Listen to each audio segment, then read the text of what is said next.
us with opportunities where now we're going to be able to collect this data and collect samples and deploy our instruments and all of that. So it's a symbiotic relationship. That makes perfect sense. Well, Dr. Sarah Noble, Artemis Lunar Science Lead, thank you so much for joining us here today. Best of luck to you and your team, and I hope that you get to enjoy today too. Thank you so much. We are now getting closer and closer to our lunar neighbor. This live view coming from the Orion spacecraft and a camera mounted on one of its solar array wings.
Houston, integrity for camera serial numbers. Ready to copy.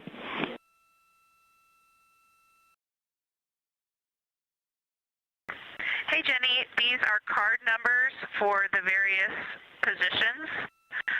For the long lens on the D5, we will have individual cards.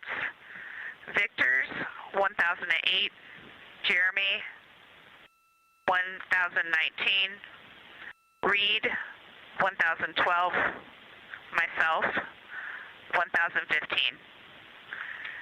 For the Z9, we will have one card that is dedicated for today, serial number 1007.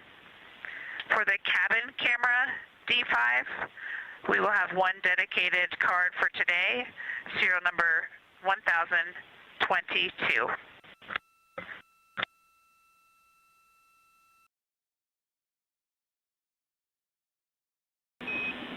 All right, Christina, we copy all. Thank you.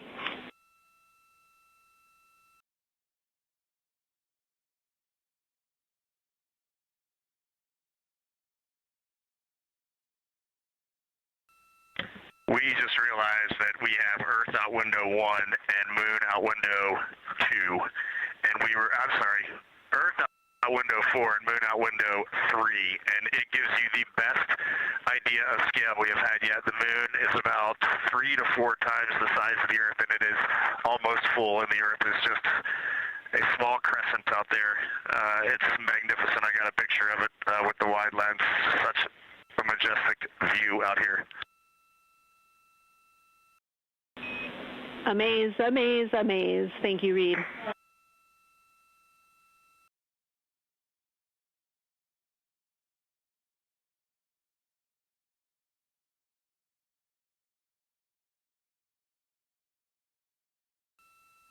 Those are some of the communications we're excited most about today. Commander Reed Wiseman calling down their view right now, obviously a little bit different than what we can see from this solar array camera. They are looking through the windows of the Orion spacecraft, able to see at the same time Earth and the moon. You also heard NASA astronaut Christina Cook calling down some of the cameras that they will be using today. The crew is in that cabin configuration portion, and we expect the lunar flyby observation period to start in just about 20 minutes.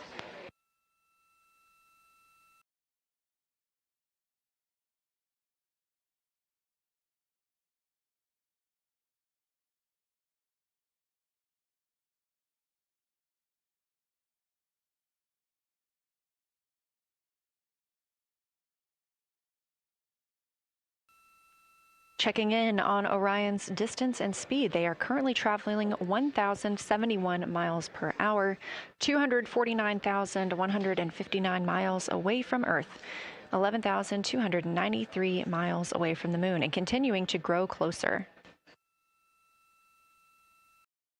At closest approach to the moon today, the spacecraft will be just about 4,070 miles away from the lunar surface. This will be during our loss of signal with the crew as they travel behind the moon, and we will await their return to get the official number for you for how close they come to our lunar neighbor.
Inside the cabin today, the lunar targeting package is the primary tool guiding the crew observations and consists of two key components.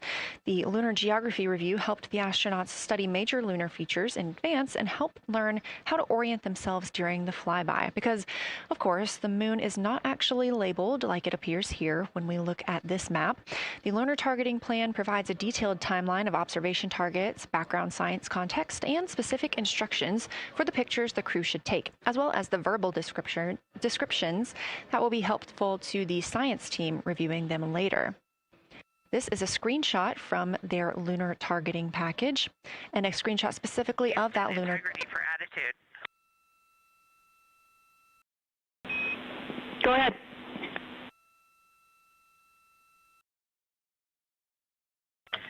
Hey, Jenny. Understanding we are in final attitude now for the lunar flyby, would it be possible to pitch the vehicle down 5 degrees? That would allow us to get the D5 long lens flush and have the least amount of window distortion. We're checking. That call from Christina Cook, NASA astronaut and mission specialist on Artemis 2. Copy. The Orion spacecraft is positioned in a specific attitude to allow the crew to best see the moon outside of their windows today for this imaging opportunity. That call was a request for a potential attitude shift just slightly, another 5 degrees, to give them a better view and to give them a better opportunity to use their long lens camera. They'll also be using that lunar targeting package we were discussing. I am following along with that real time, so I'll be able to share with you exactly what targets the crew is looking at and when. They also trained with a lunar science passport. It's a little reference guide used on Earth to reinforce recognition of key lunar features. It is not on the flight, but it was a significant study tool for the crew to get them ready for launch. The apparent size of the moon will change throughout the flyby, and it'll appear roughly like a basketball held at arm's length at the crew's closest approach. That reinforces the need for careful planning and practiced observation techniques.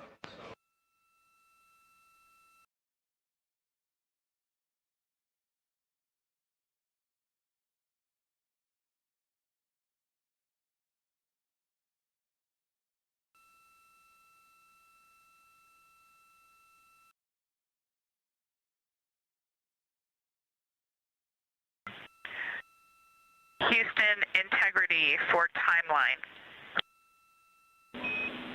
Go ahead.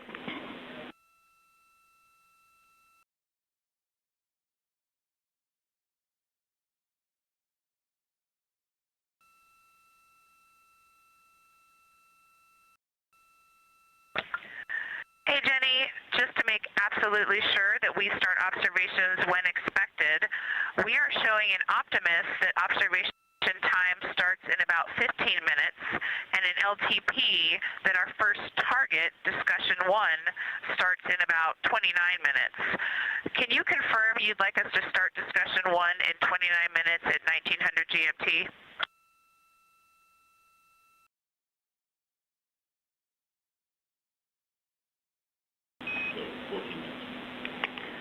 Christina, we are tracking that discussion 1 should start at 18:45. That's 15 minutes from now.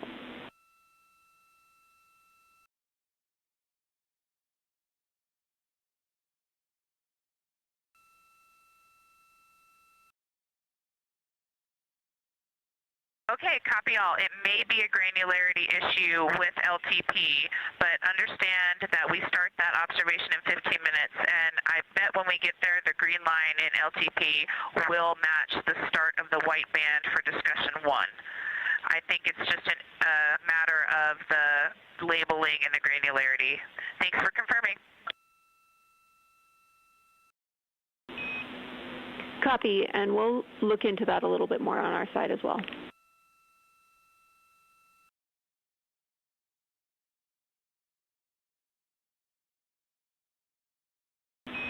Christina, can you verify for us that your green line is moving on the timeline page of your LTP?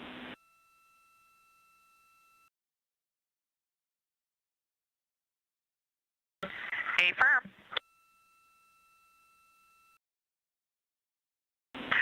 Jenny, I do think we're good. Looking closer, I see the labels are just not aligned with start or end times of the white visible bands. It fully makes sense now, so I think we are all set. We'll look forward to starting some observations in about 13 minutes. Copy. Thanks, Christina.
As you heard discussed, we are expecting the crew's observation time period to start in about 10 minutes. First, they'll be conducting a warm-up, warming up to their science observations of the moon. They'll be discussing with each other, helping each other orient using the major landmarks that they've studied, asking what is familiar. If we roll left, port 5 degrees, that would get the moon closer to the left side of window 2.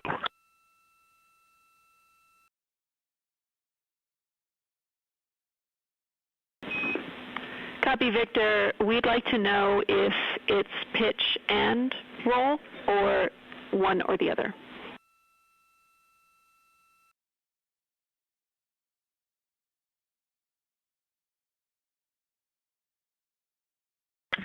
Jenny, we actually thought you already put the pitch in.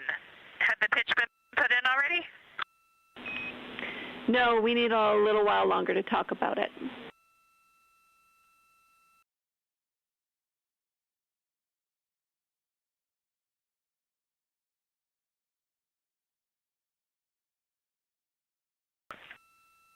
So, Jenny, I guess what's happening is just as our orbit's changing, where it is in the window is changing, so maybe these fancy little adjustments aren't worth it. It's going to continue to move in the window.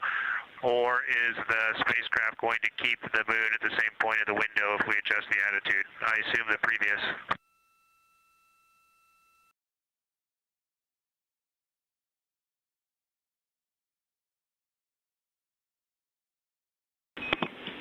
Right now, we are pointing the center of the window to the center of the moon with 2 degrees of deadband.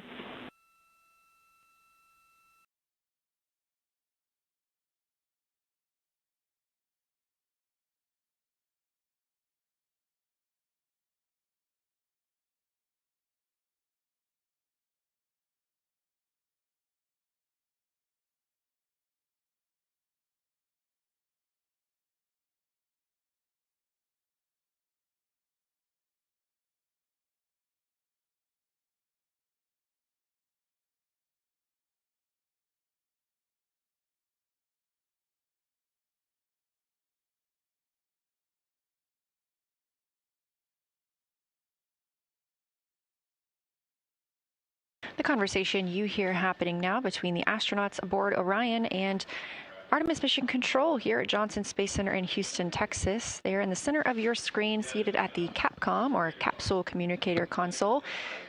That's Jenny Gibbons, Canadian Space Agency astronaut and Artemis II backup. She was also the lead Capcom for Expedition 63 aboard the International Space Station.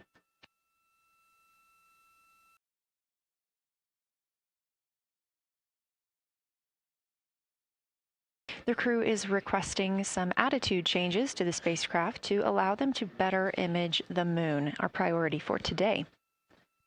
Of course, those have to be discussed on the ground before they are put into work aboard the spacecraft, so the team is taking some time to do so. You also heard Gibbons reference that we are in 2 dead bands. Dead bands are essentially keeping us in the lane in which we're traveling. If you're familiar with lane assist in your car, very similar in this case.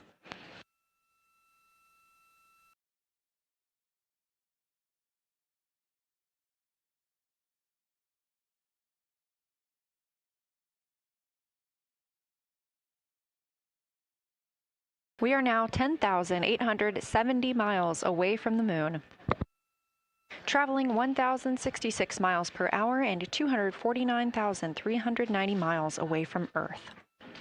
Again, we recently surpassed the Apollo 13 distance record of farthest humans have ever traveled. And upon calling down some words during that milestone, Canadian Space Agency astronaut Jeremy Hansen noting that he hopes that this record that they are setting today is soon broken by future explorers.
This is Artemis Mission Control. We are standing by for the beginning of lunar flyby.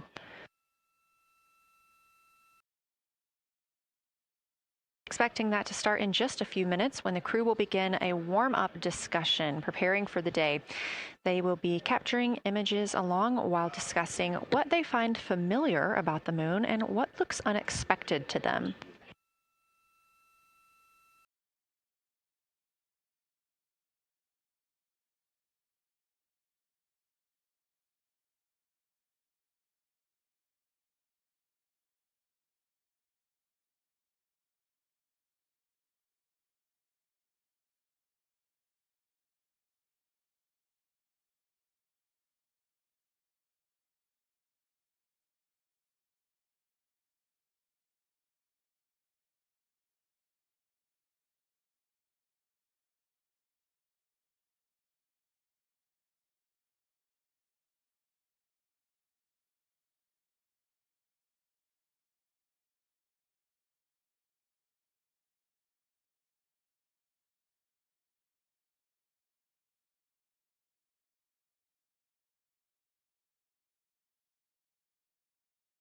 Again, just minutes away from the official start of lunar flyby, or when it is timelined for the crew.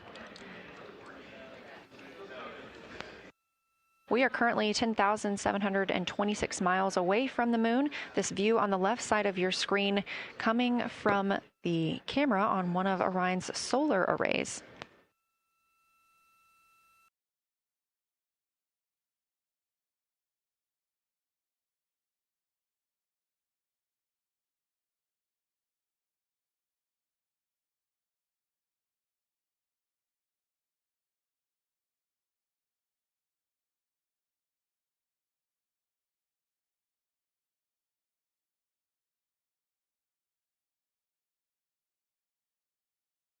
Other conversation points while the crew are getting ready for their flyby today. They'll be looking to orient themselves using major landmarks and annotating their observations along with their discussion. They'll have 10 minutes for that warm-up discussion.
Houston integrity.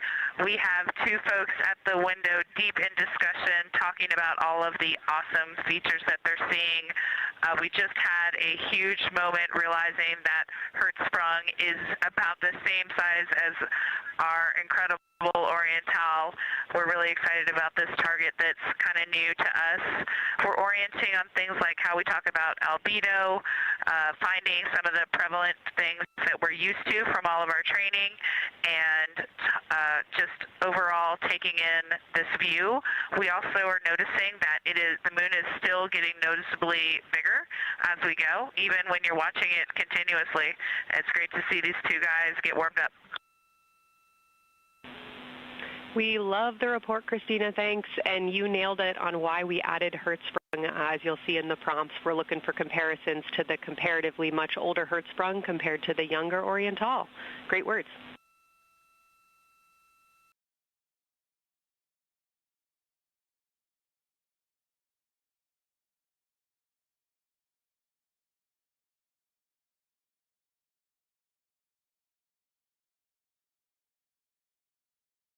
This is Artemis Mission Control. That was the voice of Dr. Kelsey Young speaking with the astronauts aboard Orion as they begin their observation period and lunar flyby.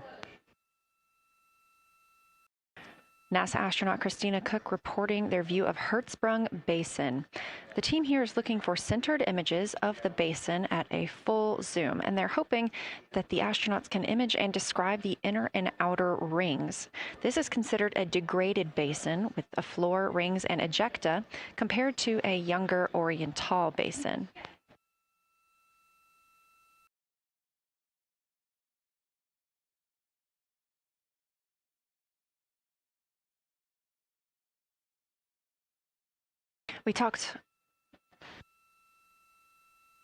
We spoke earlier with Julian Gross, the Artemis curation lead, about some of the terms we will hear the crew use today. One of those just called out, that's albedo, looking at surface brightness, or the amount of light a surface reflects.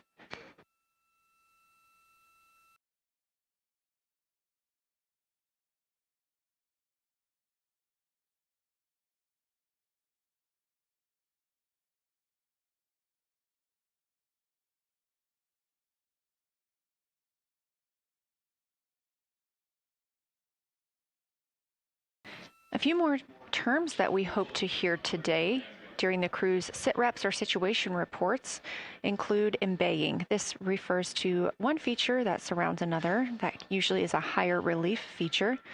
Houston Integrity, one report from the crew at the windows. We can actually see the moon and Earth at the same time right now. It's interesting because the Earth looks way brighter, so the Earth itself seems to have a much higher albedo than the moon. We think this is independent of our eyes focusing because, of course, the Earth is much smaller than the moon in our view, so you could think that your eyes focus for the darker sky, and that it means that it only has apparent brightness more than the moon, but since we're seeing both in the same view, we do think that this can be inferred as the Earth as a whole has a higher albedo.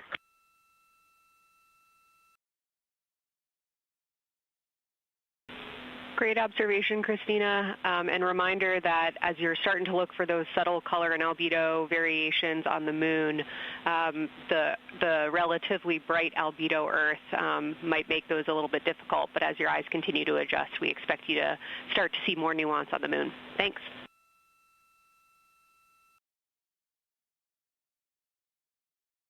Great call. Thanks for the reminder. We're all going to be experts in lunar terminology by the end of the day. Another one we expect to hear is mare. These are dark regions paved or filled by volcanic deposits. You also can hear them called seas, oceans, lakes, or marshes, or other bodies of water.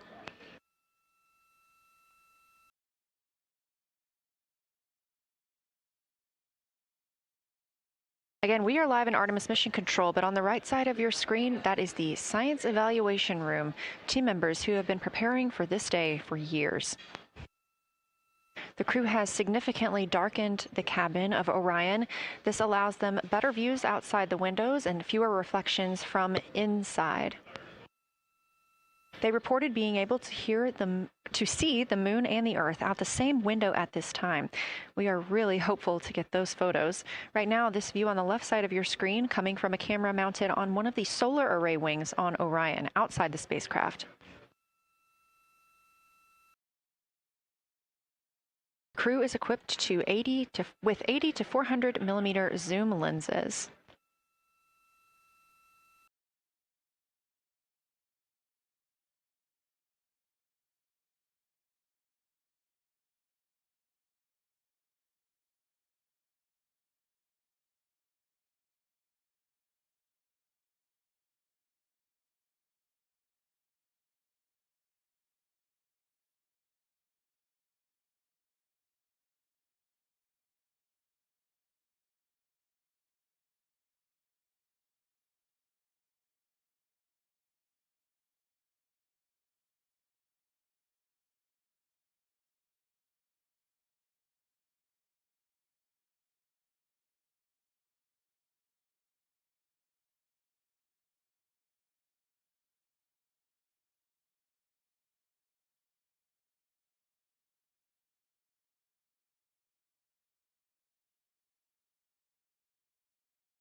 The team continues their warm-up discussion. I should say the crew members aboard Orion continue their warm-up discussion. However, they are about to be prompted to move on to discussion number 2, which is near side and far side.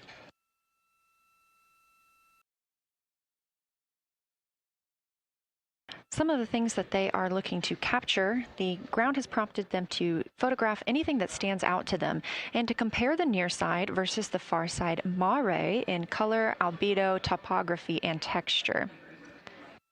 They also want the crew to compare the appearance of rayed craters in the near side mare versus in the far side highlands. Of course, a reminder that some of the items that the crew, or some of the landmarks the crew are seeing today, is the first time that humans have ever laid eyes on those portions of the moon.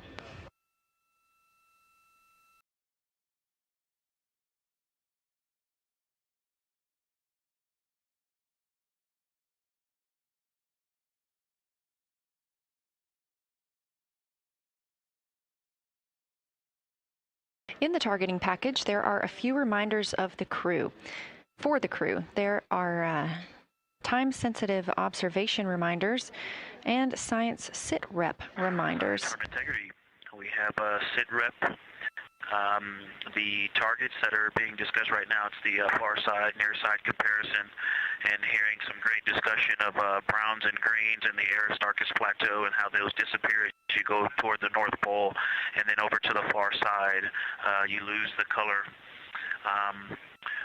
You've got Jeremy in window 2, Reed in window 1, having a great discussion. Christina's under window, I'm sorry, Reed is in window 3. Christina's under window 1, documenting the discussion. And we've got the lights completely off in the cabin. There are some LEDs that we cannot put out that do provide some light scatter. But we have all of the internal lights off. And are letting our eyes adjust as best we can. The window 4 view, you only get about a third of the moon. Tycho is going to go over the horizon soon, and you can see Aristarchus, and then you start to lose the view as you go to the west in Oceanus and Procellarum. So far, the team is on the plan, and the long lens is being put to good use, and recordings are being made, and internal documentation of the configuration and the observations is ongoing. Science, do you have any questions for us at this time? Integrity Science. Victor, very glad that you provided the first formal science sit-rep, as these were indeed your idea.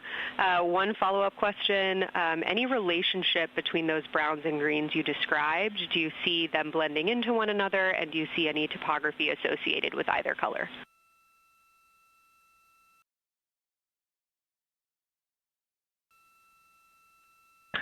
I don't want to bother the window team. I just heard that, overheard that, and so I'm sorry I don't have that detail yet. I will eavesdrop and see if I can pick that up.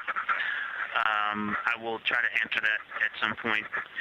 I also heard a comparison of the albedo in Aristarchus, that crater, the very high albedo spot. You can see it on the near side. There is a feature called, I believe, Burgess Alpha, that is equally or maybe higher albedo.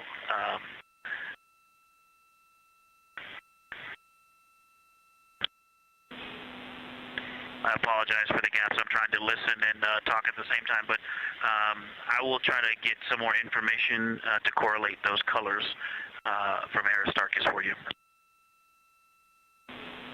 Understood, Victor, and good call to not bug the window team. Really like the brightness comparisons to Burgess A. Really helpful for the science team. Keep them coming. Thanks.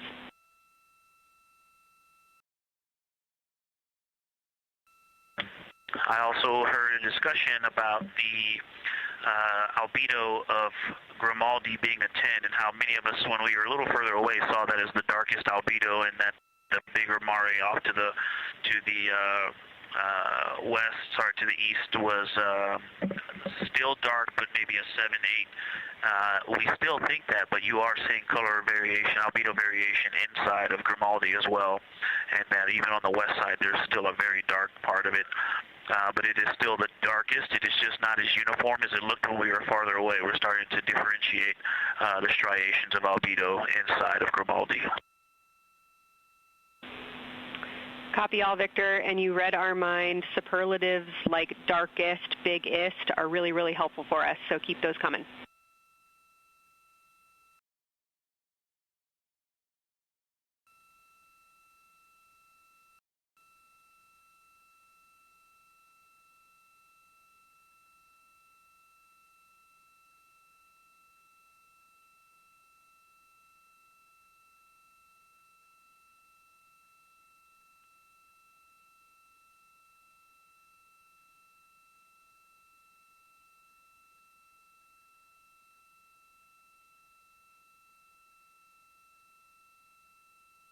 As we were just mentioning, the crew is slated to perform these science sit reps. They are prompted to do so by an icon in their lunar targeting plan.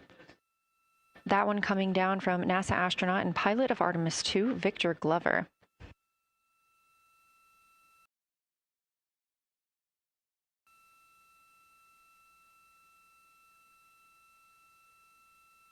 As we discussed, the Capcom is usually the only person in the room speaking with the crew, the capsule communicator. However, today, the science officer, Dr. Kelsey Young, she is the Artemis Science Flight Operations Lead, is speaking with the crew during the flyby to ask any questions that the team may have.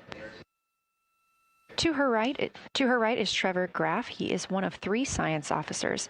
Those would be Kelsey Young, Trevor Graff, and Angela Garcia, who will also join us later for an interview.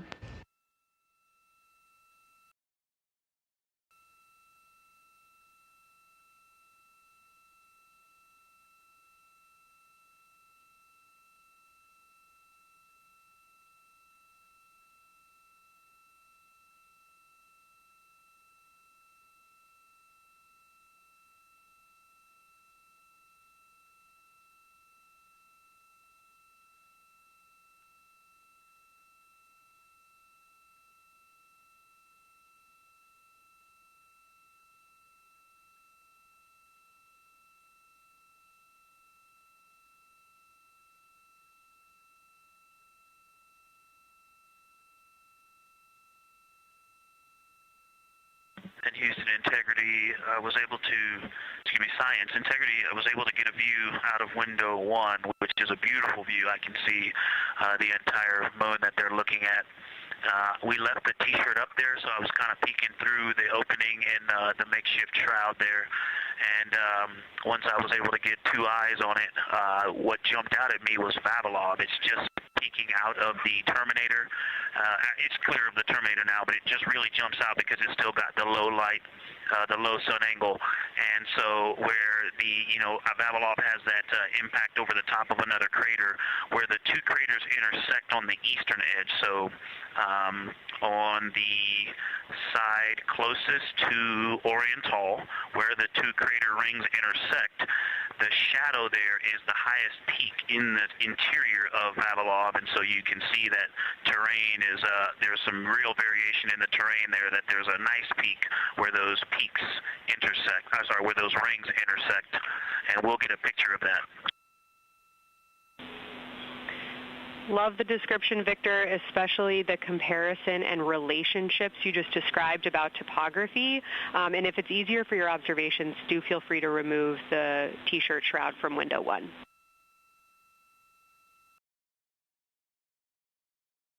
Yeah, absolutely, we will do. Thank you.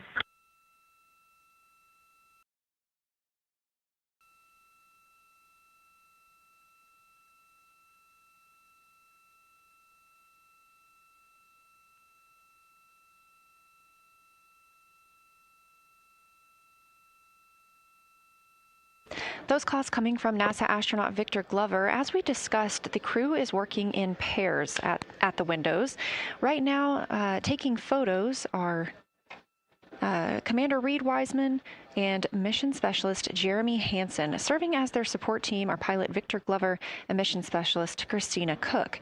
You're hearing those calls from Victor Glover as he is on that support team, and he is tasked with providing the science sit reps, while the two crew photographing and making annotations of the moon are in windows 2 and 3. Windows 1 and 4 are available for the support crew to fly up to, obviously look at the moon themselves, and provide these science situational reports. The view on your screen is part of the lunar targeting package, and it's something that the crew can reference as they are flying by, but this is an animation.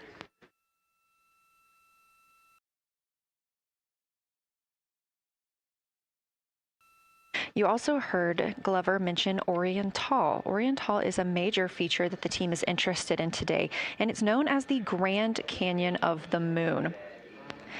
Until this mission, the Oriental Basin had never been seen in sunlight by human eyes.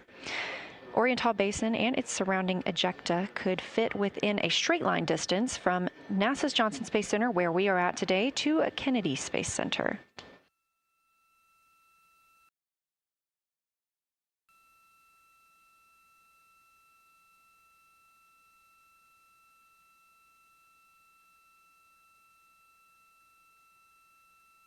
This a live view in Artemis Mission Control in Houston, Texas, where the teams are monitoring all systems, not just for today's flyby, but on the spacecraft themselves. Again, this is a test flight, our very first flight of humans on the Orion spacecraft.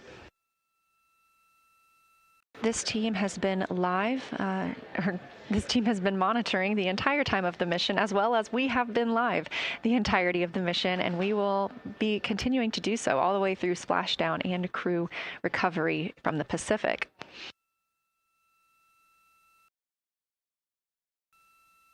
This is a visualization from ARROW, the Artemis Real-Time Orbit website that you can also access at any time by visiting nasa.gov/track-Artemis, showing us that we are now under 10,000 miles from the moon, 9,948 to be specific, and continuing to count down.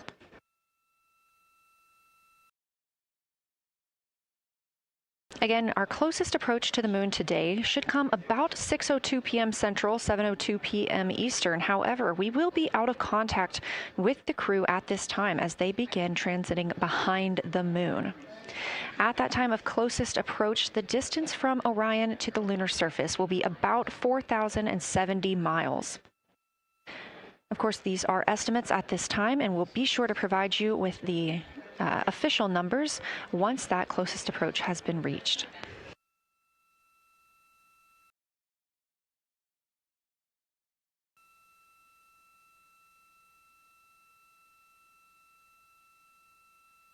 This shot live inside the Orion spacecraft, where our 4 crew members are continuing with their lunar flyby activities. They have just begun those activities really about 20 minutes ago, so we've got several hours of moon view opportunities. This is still a live view inside that capsule. However, you can see just how dark they have turned down the lights. Actually, they've turned them all the way off. There are a few LEDs that they cannot power off, but turning down these lights gives them better views outside of the spacecraft's windows while they photograph the moon. This also prevents any reflections from inside the spacecraft bouncing up on the windows and interfering with their photography.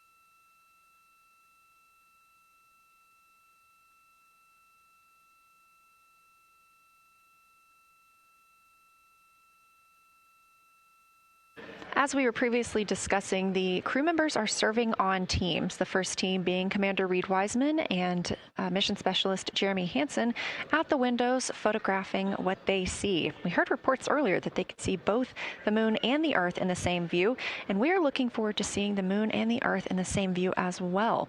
That Earth set coming up in just a few hours. While Wiseman and Hansen are at the windows photographing, Glover and Cook are serving as support crew. They are able to assist with cameras. They are also providing those situation reports, letting us know how the team is working inside the spacecraft, what they're seeing, and how they're feeling about it. Those first blocks of teams will last about an hour, and the crew members are approaching the halfway point into their first observation block. A reminder, we have 5 of those blocks today. So they're approaching this halfway point, during which the crew at the window will switch roles. One will begin taking pictures, and the other will be making annotations on their PCD, that's portable computing device. Both of those crew members at the windows are recording audio of what they see. They are putting on headsets and recording audio into their portable computing devices. Obviously, we are not hearing this right now. This is going to be sent down to the science team, and they will be able to analyze that at a later time. What we are hearing, though, and will continue to hear, are those science sit reps a few times every block. Once this block is complete, about 40 minutes from now, we will have the teams switch. That means pilot Victor Glover and Science integrity, looking out of window 1. I think I may have misreported earlier saying that it was Tycho going over the horizon. That was Copernicus I was referring to. Apologies. It was Copernicus is what is farthest bounding to the east, and that is now like on the horizon or just past it. And Korolev is now a few degrees from going over the horizon. And then, next it'll be Aristarchus Plateau. And so on the west, we are getting a much better view of the Terminator. Looks like we have about 80% illumination of the moon. And Vavilov and 1 Vavilov diameter to the west is where the Terminator is right now. And so other features are starting to peek out there. The center of the illuminated part of the moon is, to the lower part is Oriental. And just around Oriental, a lot of light structure is starting to show up. A lot of high albedo, similar to the feature, I cannot remember, Burgess Alpha and Aristarchus type high albedo in the ring. So when you look at the interior ring and the external ring, it's almost as if the edges are starting to dry up and turn white. If it was something that was wet and got dry, the edges would be the part to dry first. You just kind of outline all the topography in the interior of that wall is like it was dusted with chalk or is starting to dry, or maybe dusted with snow. If this was the Earth, I would say there was snow dumped on some of the ridges on the interior of the rings of Oriental. Also, an interesting part of the discussion that I heard between Reed and Jeremy is that from Glushko to Grimaldi, there are two dark features there that look like commas, but in the wrong direction. But there's also a lot of interestingness, just a lot of geometry and squiggles and dots and lines that are starting to stand out as more small features come into view. And there also is a lot of variation in albedo. And some of those, the two dark features, for example, have on the southern edge of the larger one, the one that's further to the south, there's a very dark, the one albedo, like the southern and western part of Grimaldi. And the one to the north, closer to Glushko, is also that same dark albedo. And then around them there are some very high albedo spots just to the north of the southern one, and just to the west of the smaller one to the north. Very high albedo, almost approaching the 10, a 9 or a 10, like Aristarchus. And lots of little bright spots are just starting to pop up on in this view.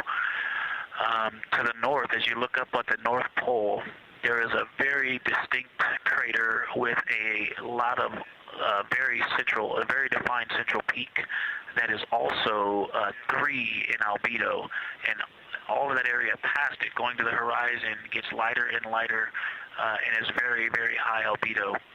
And I will go look and find the name of that feature if I can look that up. And then to the south, really getting some interesting geography and topography in the South Pole Aiken Basin. And the view of the South Pole is quite amazing. We've got some Terminator there, as well as the limb view, and there is a very distinct crater right at the South Pole. And I'm going to go look up, I don't believe that is Aiken, but I'm going to go look up the name of that one because it's also giving a lot of good topography due to the shadows that I'm seeing. But that's, I was trying to bound the view that I'm seeing for it and got distracted by all of these interesting albedo variations that are popping up in the interior. But that's the view that we see just a Vavilov diameter to the west beyond is where the Terminator is. Just beyond, I think Copernicus is the easternmost feature that we can see. A very nice ringed, very nice structure crater to the north with a great high albedo central uplift to the north, and the south is dotted by a very characteristic crater with a lot of terrain, shadow features, and I will go try to find some landmarks to put names with those. Any questions for the observation team? Integrity Science, love the descriptions. You're definitely looking odd up there. Appreciate seeing the training being implemented. Especially interested in your descriptions of the dark patches. You compared the comma-looking features to the albedo you see in Grimaldi and noticed that you're starting to see those color differences popping out. Any observations you want to make, especially when you get on, the PCD in a little bit, would really help us tease out the differences in those dark Mare deposits. Great description, Victor. Keep them coming.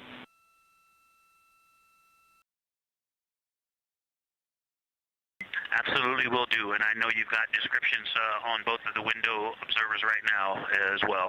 Keep them coming.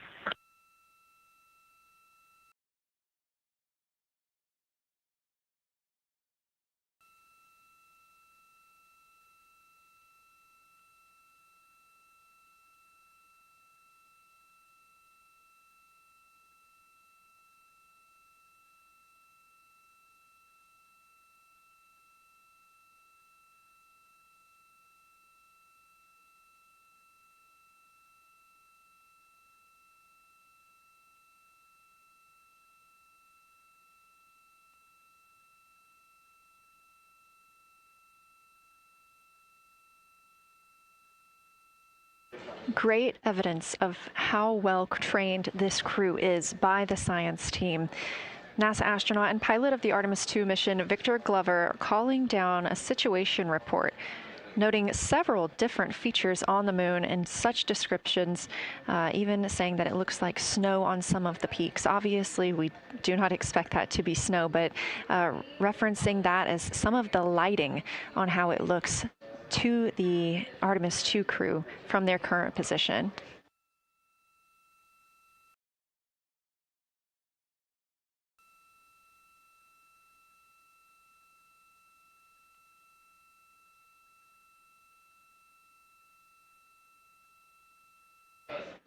The team is slated to be switching their positions at the windows now.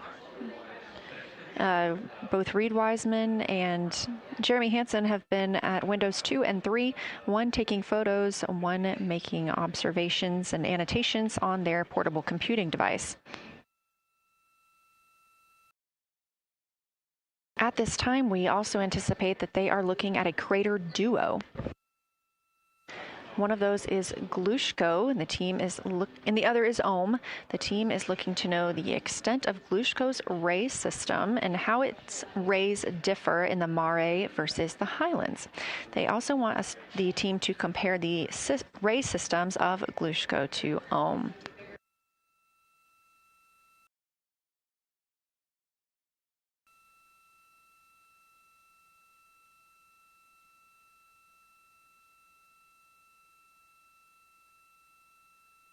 Ohm is considered a young crater.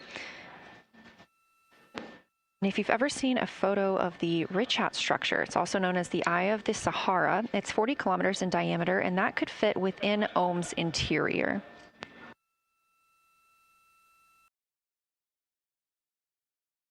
The team is specifically interested in descriptions of that ray visibility, including the color, albedo. Remember, albedo is the brightness or the surface reflection, and the reach.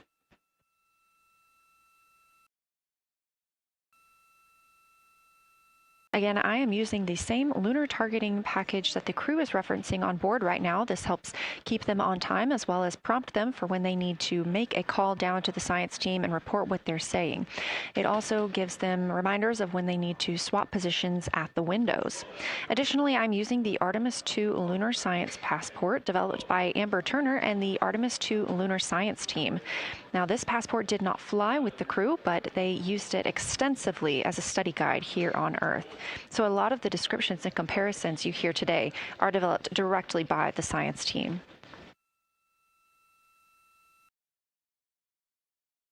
We are now 4 days, 20 hours, and 43 minutes. Science integrity, that crater to the north, that is, it's like we've got one in the north that looks like just a textbook crater, and one on the South Pole as well. The one on the north, I think, is Pythagoras. And what I wanted to highlight about that is it is either a very distinct central uplift or just a very defined area of high albedo.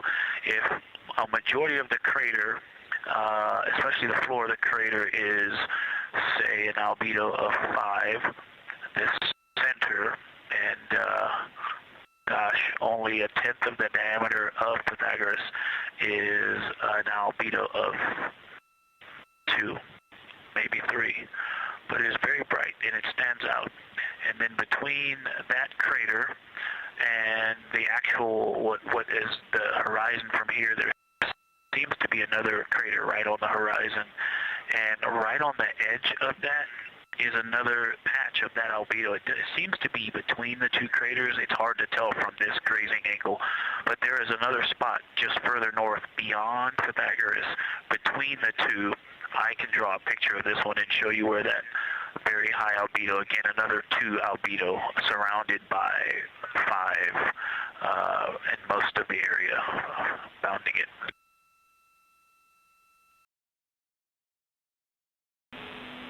Integrity science, thanks for that. We agree with the Pythagoras assessment. And as a follow-up to your previous report, the SIR had questions about topography comparisons between the North Pole and the South Pole of the Moon, if you're willing to provide words on that.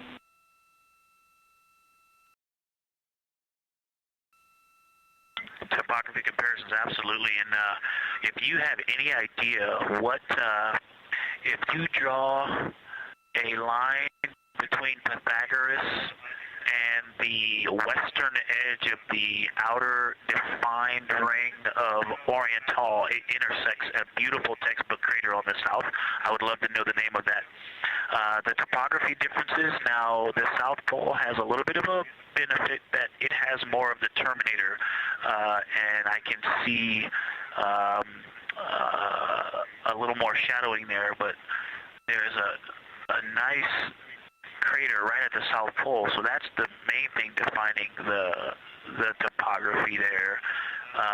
Seems to be quite a bit of elevation change. I can see some very jagged shadows at 90 degree just to the west of that crater at the South Pole. I can see a very distinct change in the shadow directions, indicating, I don't know, a very high wall or a very deep canyon just to the west of that. And in the north, it seems to be that from sort of the edge of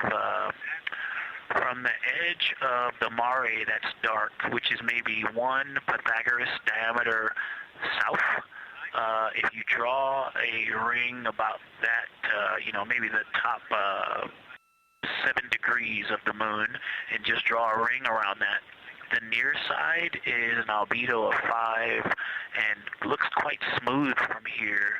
And then along the same edge of the mare, the edge of the mare that kind of Grimaldi's just outside of, Glushko is just outside of, Carroll Crater is just outside of, and you start to see the stark differences between the darker 7/8 and the 5s and 6s, the 4s and 5s. If you follow that line up to the north, that line is also where the change in topography happens at the North Pole. The line defining the light and dark on the edge of the mare that you can see from Earth, draw that line, roughly the midpoint of all that, straight to the North Pole. And on the side facing the Earth, you see smoother topography and dotted by Pythagoras and its next door neighbor crater. And then on the far side, you see a lot more cratering and a lot more topography. And again, the far side has the benefit of a little terminator there, but I am seeing a variation in the topography. It seems to be more jagged and a more challenging place to find a place to land and to even traverse in the south, all around the South Pole. And at the North Pole, it seems to be, it would be more challenging to translate on the far side of the North Pole compared to the near side of the North Pole around Pythagoras. Copy all, Victor.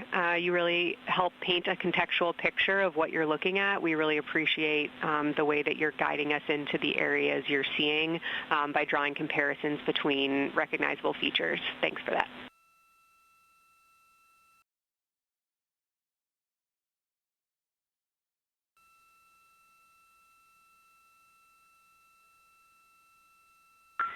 And Kelsey, another little science sit rep moment, something I just heard from the window team is the more I look at the moon, the browner and browner it looks. I thought that was an interesting observation. The 2 observers have been on timeline, no hardware issues. They did start to talk a little bit about another feature that you'll hear more about on the recordings that they call the handprint. That was at the end of their Glushko and before they moved into their current target. They thought that was worth chatting a little bit more about. And they're preparing to switch after this. Houston copies and concurs.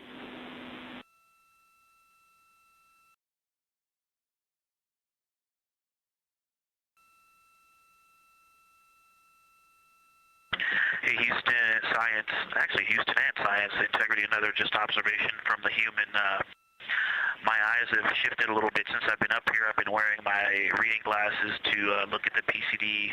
Well, this is a very taxing event on the eyes, looking out the window and seeing the very bright moon, then coming back inside to the dark cabin and trying to work cameras and microphones and logistics and lunch and those kinds of things, and then looking at the PCD, which is dimly lit.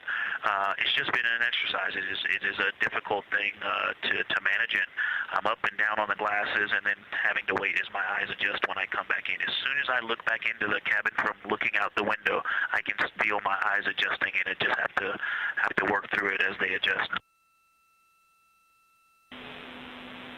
Appreciate that report, Victor, and know that we are prepared to read you up targets from the ground if that would give you the ability to keep your eyes focused on the moon and not having to swap between that and the PCD. Just let us know.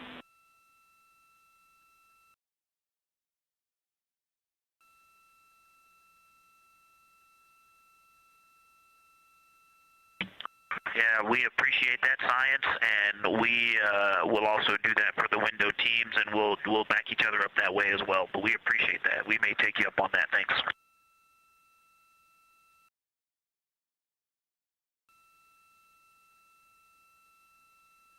Continued detailed descriptions from the Artemis 2 crew aboard Orion.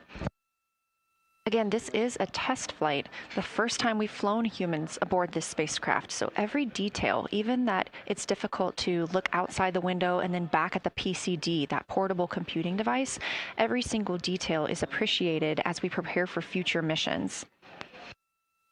Glover also mentioned that he is now wearing his glasses now that he's in space and that his eyes have shifted a bit. This is something that happens when our astronauts go to space.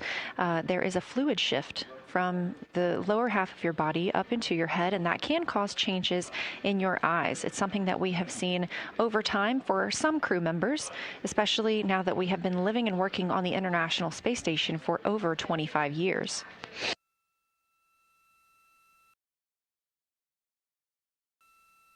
Again, it's clear that these Artemis 2 astronauts have undergone extensive lunar science training, including classroom instruction, fieldwork, and high-fidelity simulations. Training expeditions even took place in analog environments like the Icelandic highlands and the Kemasassen impact crater in Labrador, where crews practiced identifying and describing geologic features under varying conditions.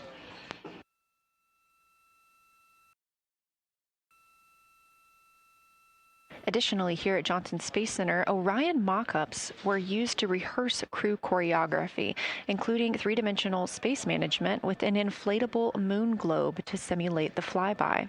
And while on Earth, the crew also used that small lunar passport that I mentioned with descriptions, photos, and prompts to help them study the features we hope they'll see.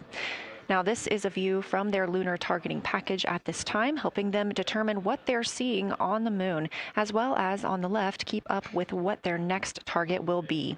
As you can see, we have got a long list and an exciting day ahead of us.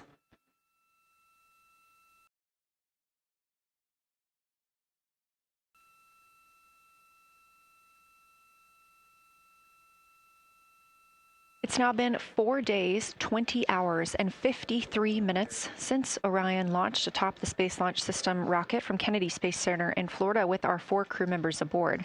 NASA astronauts Reed Wiseman, Victor Glover, and Christina Cook, and Canadian Space Agency astronaut Jeremy Hansen.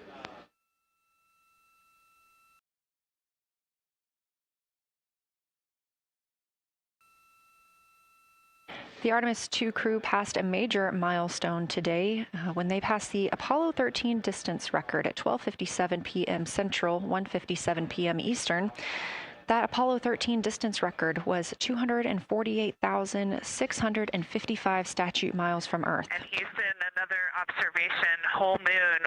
When you look at the moon, something I've never seen in photographs before, but is very apparent, all the really bright new craters. Some of them are super tiny.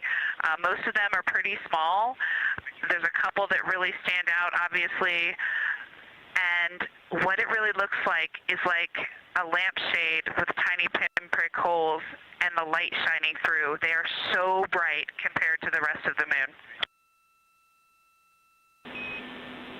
We copy, Christina. Thank you. Looks like you guys might be doing it, but remind you to swap positions at the window and take your SD cards with you. We're loving everything that you're calling down, so keep it up.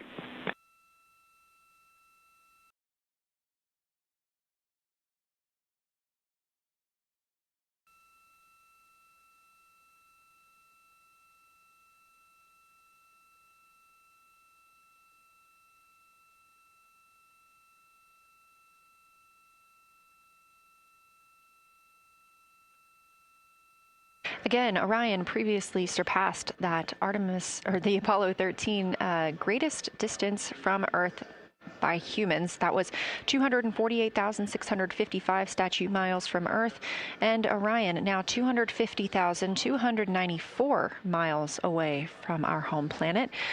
The spacecraft is 9,033 miles away from the moon and growing ever closer.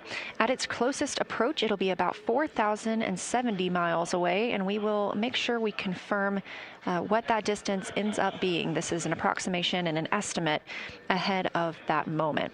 We're anticipating them to make that closest approach at 6:02 p.m. Central, 7:02 Eastern, when they are in a loss of signal, transiting behind the moon. They will be the first humans in over 50 years to fly behind the moon and lose contact with Earth. We will regain that contact about 40 minutes later as they reconnect to the Deep Space Network, emerging from behind the moon, and we will look forward to seeing an Earthrise.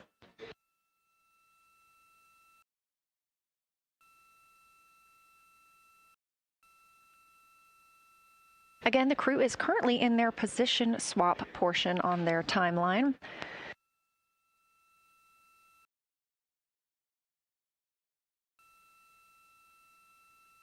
This allows crew members the opportunity and the experience of all roles necessary during today's flyby.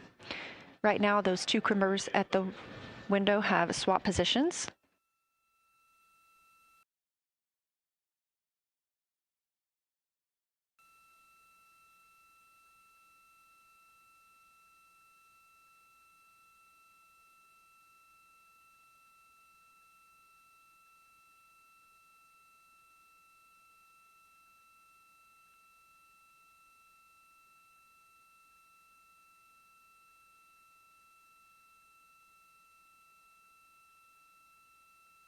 Again, the crew at the windows swapping positions. Right now, that crew is Commander Reed Wiseman and Mission Specialist Jeremy Hansen, while Victor Glover and Christina Cook serve as their support flyby crew members. That's why you are hearing Victor and Christina during those science situation reports.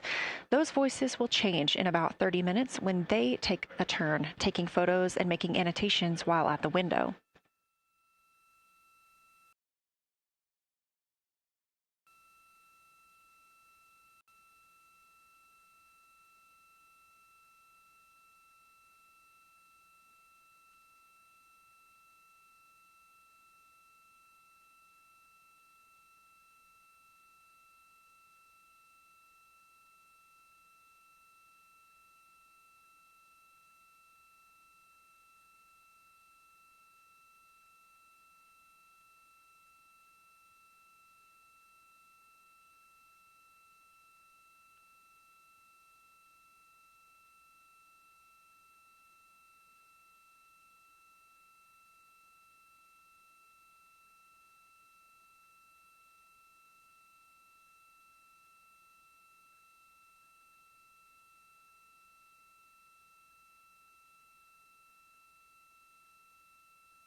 Houston, integrity. I wanted to provide an observation or a little bit of descriptive nature on something that we saw on the first day we had good moon views. This was when we saw more of the near side, and the ground helped me out with identifying Mare Imbrium. Mare Imbrium, when you have the western limb also in view, looks completely different than the normal view we have of the near side. It is the most striking feature of the western limb view that we had. And the mountain chains that form its eastern side are very prominent, but they actually stand out more than I'm used to seeing even on the western side, and the whole thing just feels like a big bump. It actually looks like a large healing wound with a high albedo forming the mountain chain around the impact basin. And I just don't think I had enough chance to describe how striking it was on that western limb view as we were coming in a couple days ago.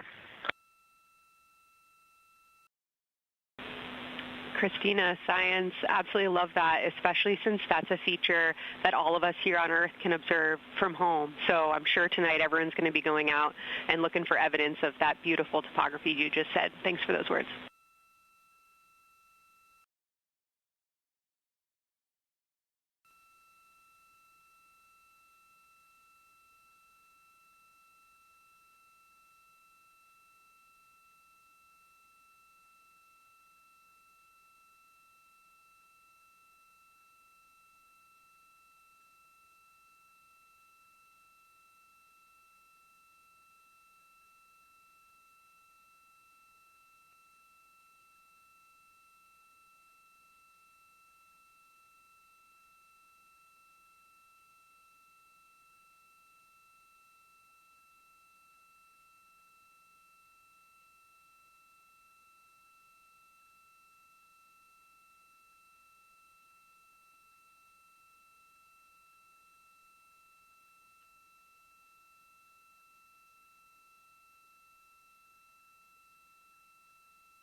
The view on your screen coming from Orion, a camera mounted on the spacecraft's solar array wing. Toward the right of your screen, the near side is the hemisphere we see from Earth. That is identifiable by those dark splotches, which are ancient lava flows. Science integrity. A question and a comment. Question is it possible that we're seeing a Schrodinger basin from this vantage point in the Terminator at the South Pole? And the comment is Ohm. The rays coming out of Ohm are less distinct. We are not seeing the bright rays coming out of it, but the sort of 9 o'clock wedge that is formed by the change in albedo from the interior portion that is to the northeast to the surrounding lighter mare that's 270 degrees to the west. That 90 is very distinct and interior. You got some great descriptions from the two at the window about the colors in there, but in that darker part, in that wedge, you've got some really interesting color, even though the rays, the distinct difference in the albedo almost look like rays, but it's not the rays coming out. It's the just change in that albedo. Integrity science, that is very intriguing, those color rays coming out of Ohm rather than sort of albedo. And as answer to your question, we do not think you can see Schrodinger. It's in darkness as of now. But thanks for that Ohm description, and it sounds like the pair at the window's got great descriptions that we're definitely going to dive into tonight.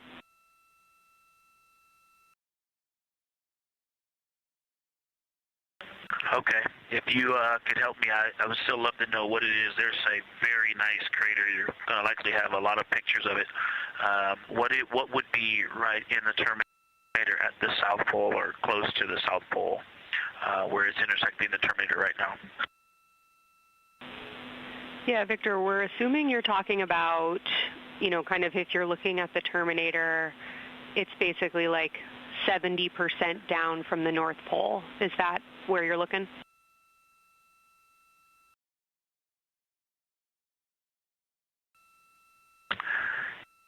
Contact, yes, that is where I'm looking.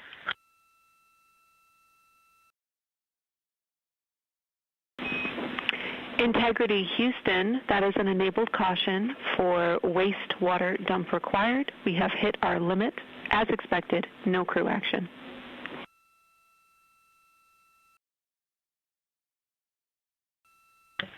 Copy, no crew action.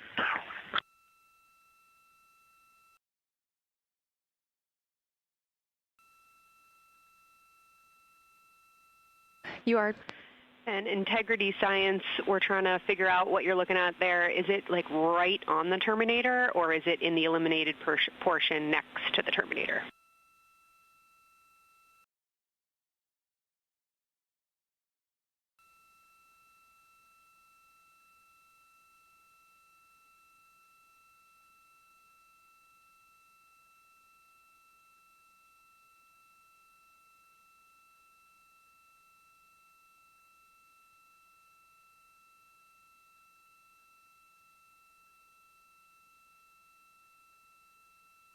While we wait for a response from the crew, the Terminator is that difference between day and night, or brightness and darkness, that you see on the moon. We see this from the International Space Station as well, looking down at Earth. And Science from Integrity, excuse my space orientation adaptation.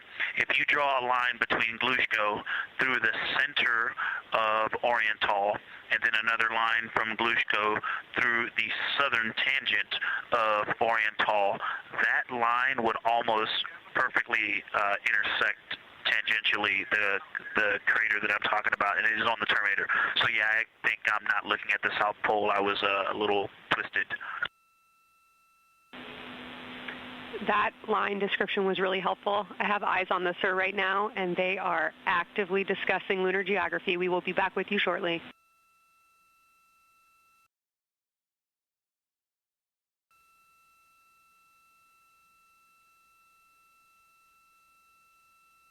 You're hearing a couple of voices today in Mission Control Houston. One of those is Dr. Kelsey Young. Integrity Science, we believe that's Zeeman Crater.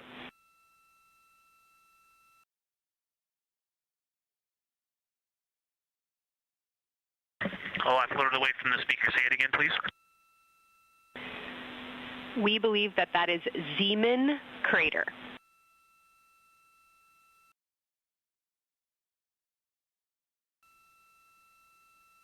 Zeeman. Okay, and can you say the first letter? I may be pronouncing that wrong. What's the first letter of that word?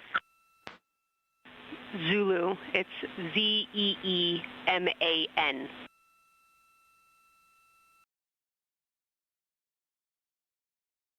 Copy.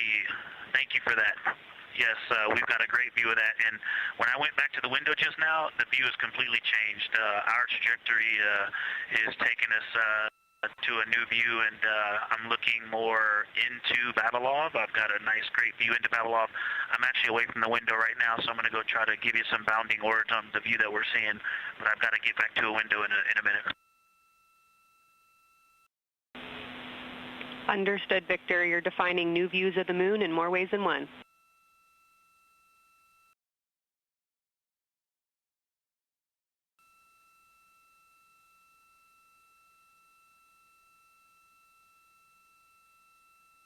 Again, when you hear calls down to Science or from Science, that's Dr. Kelsey Young, the Artemis Science Flight Operations Lead here at a console in Mission Control. You also hear communications with the crew from Canadian Space Agency astronaut Jenny Gibbons. She is the Capcom for today. She is a backup Artemis 2 crew member. Those calls from pilot Victor Glover asking about a feature he was seeing, specifically a crater on the moon. Meanwhile, the team here in the science evaluation room was actively working together to determine what feature he was describing.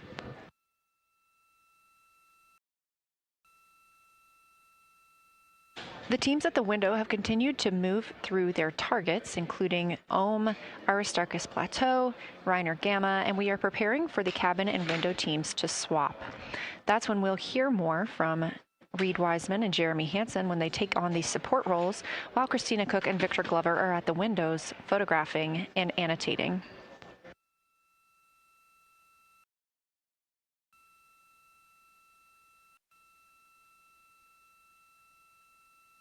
As we briefly mentioned, if you look towards the right side of the moon, essentially,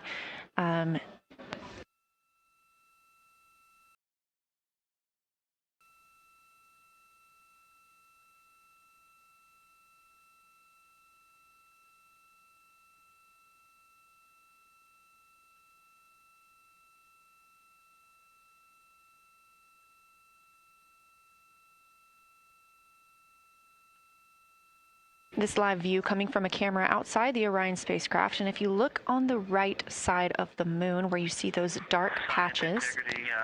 Wow, yeah, I wish I had some more time to just sit here and describe what I'm seeing, but the Terminator right now is just fantastic. It is the most rugged that I've seen it. From a lighting perspective, there are little islands. There are islands of terrain out there that are completely surrounded by darkness, which indicates some real variation in terrain. Up to the north, there is a very nice double crater. It looks like a snowman sitting there. You know, in the 5-10 degrees below the pole in the Terminator, and then on the southern edge there's almost like a hole. Looks like a hole, and it's the diameter of Vavilov size, just blackness, and then a wall of bright, and then it goes back to the black beyond the Terminator. So there's just, it looks like there's just a gigantic hole right there.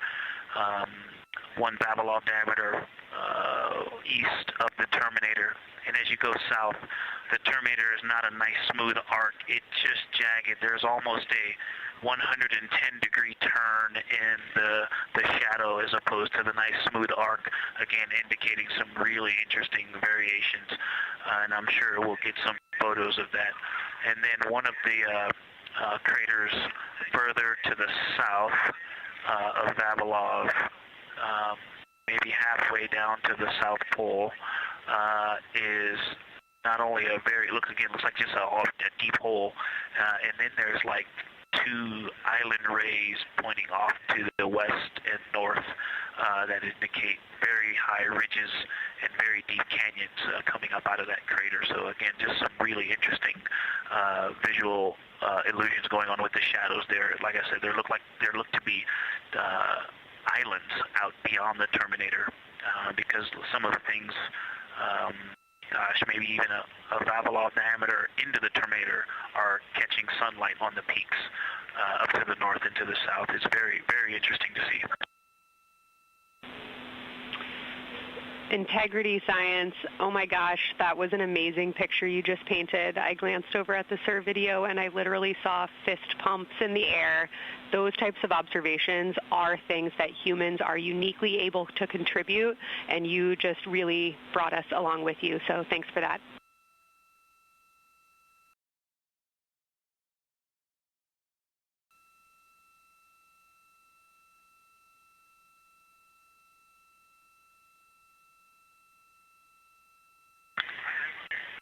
That's awesome, Kelsey.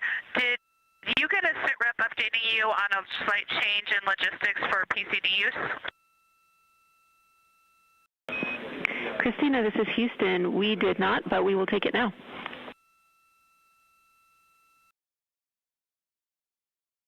We slightly changed the PCD plan for the window observers. The 2 window observers kept their PCD. So in other words, the one that window 2 went to window 3 and the one at window 3 went to window 2 when they swapped rather than staying at the window. We'll plan on all observers keeping the same PCD for all observations. Copy, Christina. That makes sense to us, and good plan. We are coming up here on a cabin and window team swap. Let me know when you're ready for a quick vehicle status.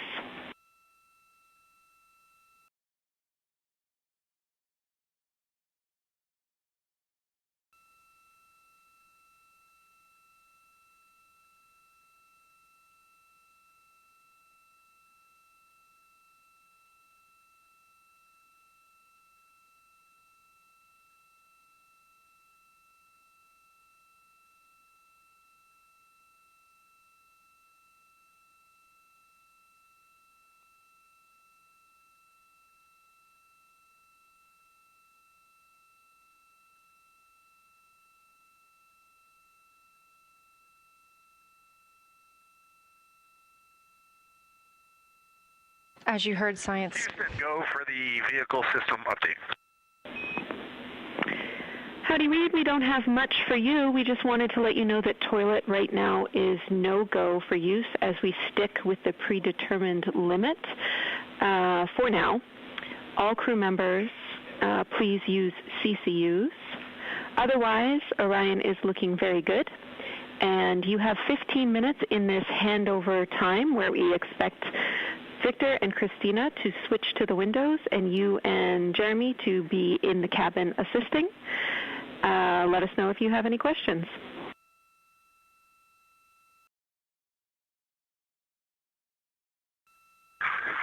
No questions at all, and they're in the swap right now. The first thing I'll tell you, I floated up to the docking hatch window and just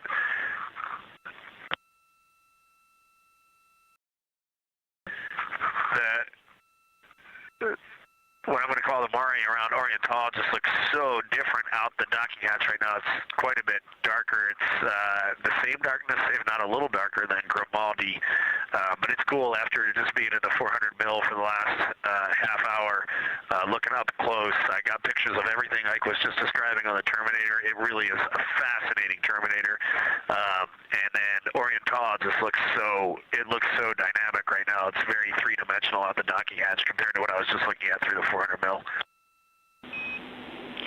We love it. We are getting a sneak preview from one of our SAW cameras at what you're looking at, and we see some of what you're describing. We cannot wait to see your photos. Thanks.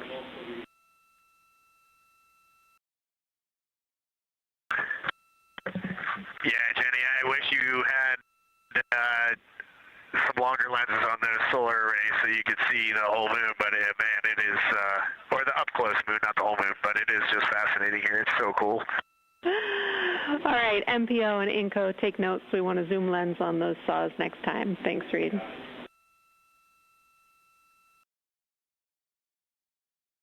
Affirmative.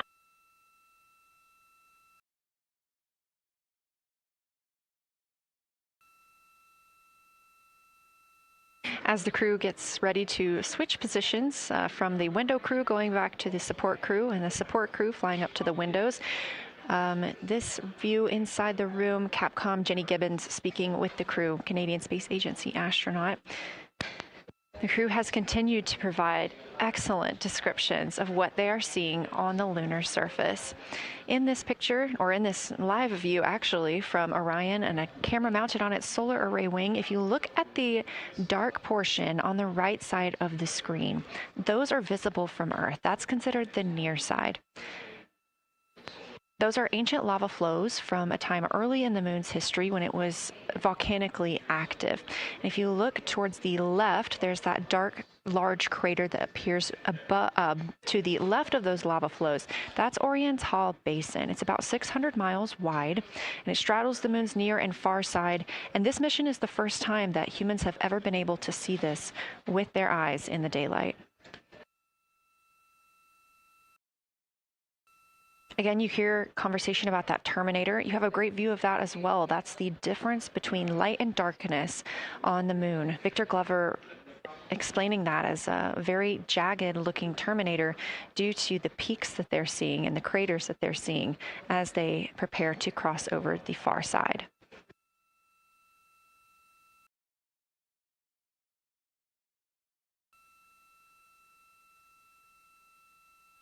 You also heard science officer, the Dr. Kelsey Young, Artemis Science Flight Operations lead, sharing with Victor Glover that his responses are truly something that only human eyes can discern or provide.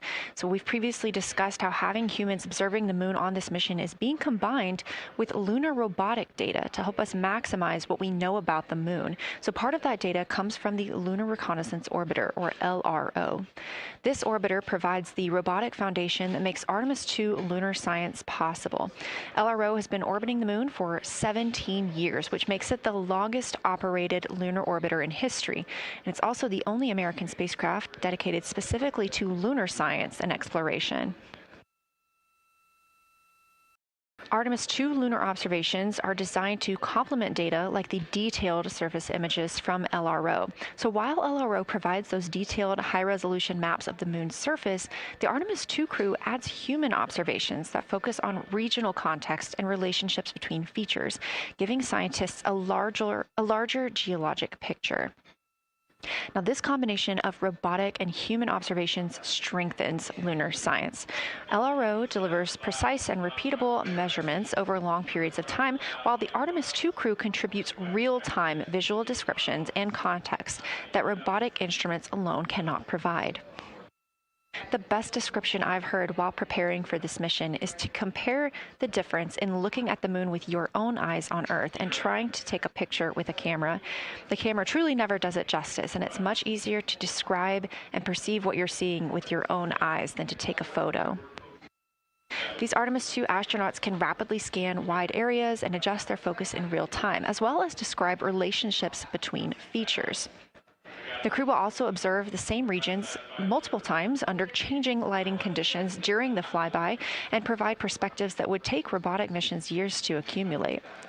During the Artemis 2 mission, LRO is also attempting to observe some of the same lunar features that the astronauts are studying. Collecting this data simultaneously highlights how different instruments and human eyes provide complementary information about the moon. This LRO data plays a direct role in preparing for future Artemis missions.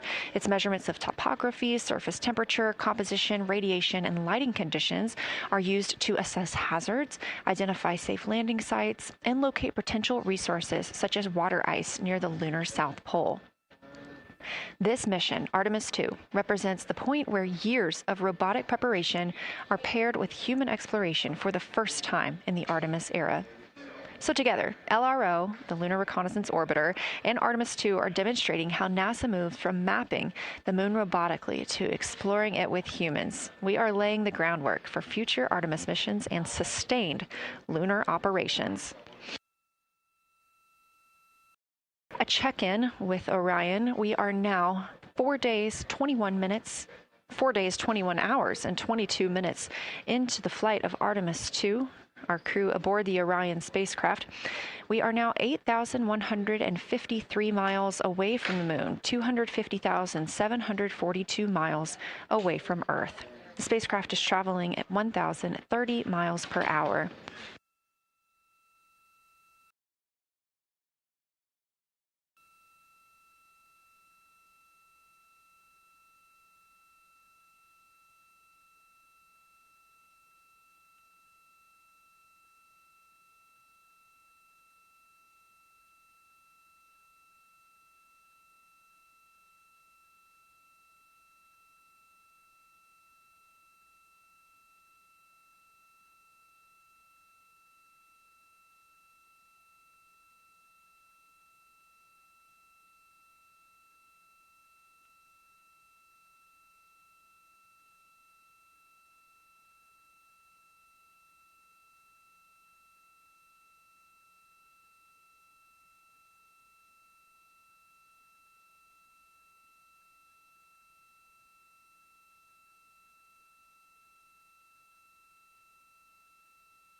Houston, the professional science update giver is now in seat 2. That is where Victor is, and Christina is nestling into seat 1 with the long lens, and we're just getting ourselves oriented here. It's a cool view in the cabin. It's actually a cool view to be off the camera now and looking at my crewmates getting up to their observation posts and looking in. It's super fun.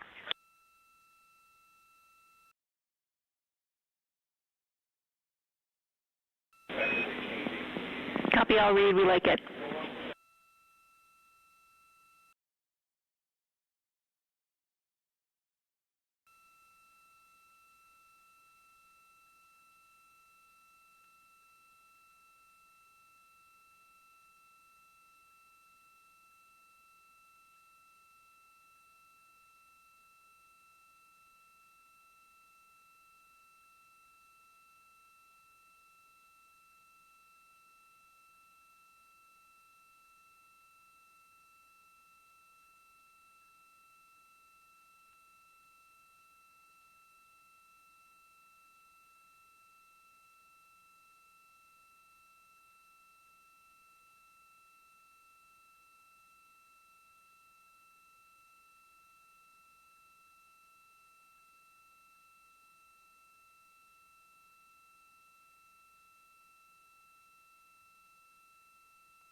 As we heard confirmation from NASA astronaut and commander of Artemis 2, Reed Wiseman, they are now switching positions of the support teams and the observation teams.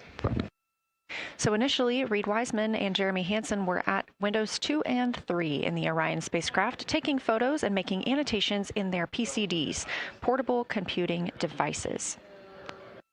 They were also giving audible descriptions into their PCDs, wearing headsets with microphones and providing recordings that the science team will be able to listen to later.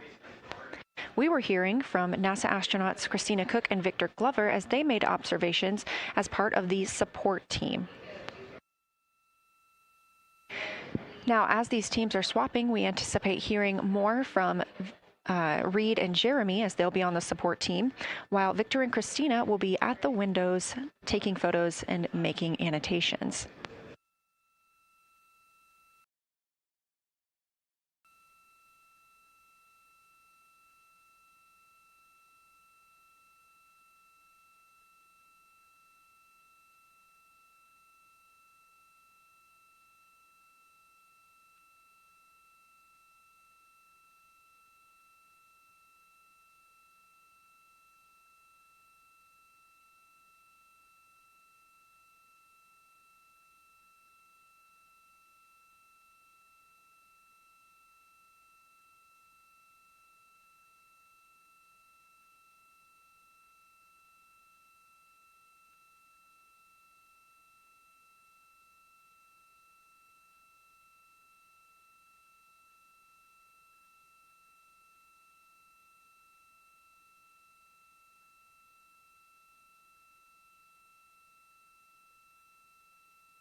And Jenny, for the science team, if they can mark this time, I just covered up window 4 to block out the ambient light from a very bright planet Earth. And it'll be interesting to see if in the data Victor and Christina see any differences from me and Jeremy with that window blocked. It's a lot darker in the cabin now.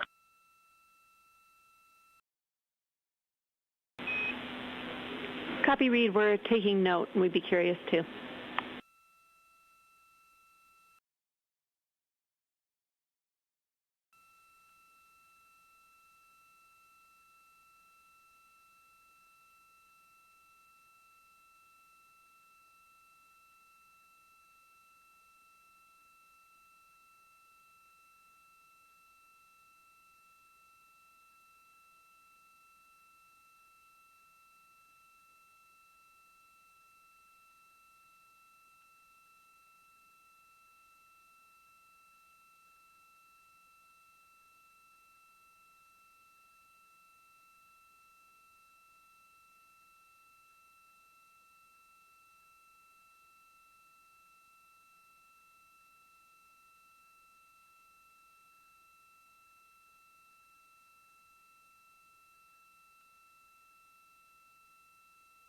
We are live in the Artemis mission control room during the lunar flyby of the Artemis 2 crew, the first humans to fly by the moon in over 50 years. Orion launched 4 days, 21 hours, and 30 minutes ago atop the SLS rocket, Space Launch System rocket from Kennedy Space Center in Florida.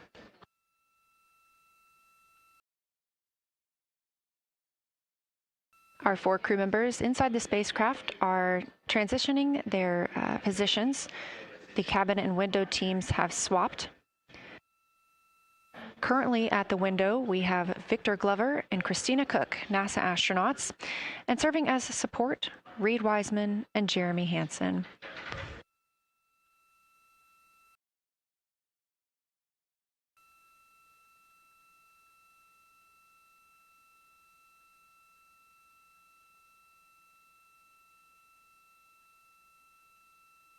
For our crews at the window, they are using handheld Nikons with an 80 to 400 millimeter zoom lens. There are also GoPros on each of the solar arrays on Orion, and that's where this view is coming from right now. We have an interior camera of the crew as well, but they have dimmed the cabin lights. They've actually turned off the cabin lights to allow them to better see outside of the spacecraft. This also helps prevent any reflections from lights inside the spacecraft reflecting onto the windows while they are photographing the moon.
We talked a little bit about the views and the cameras being used on the Orion spacecraft.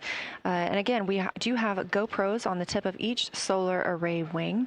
Now, the bandwidth is a little bit limited because having a crew on board, we do have to downlink a lot more data. That includes their environmental control and life support system.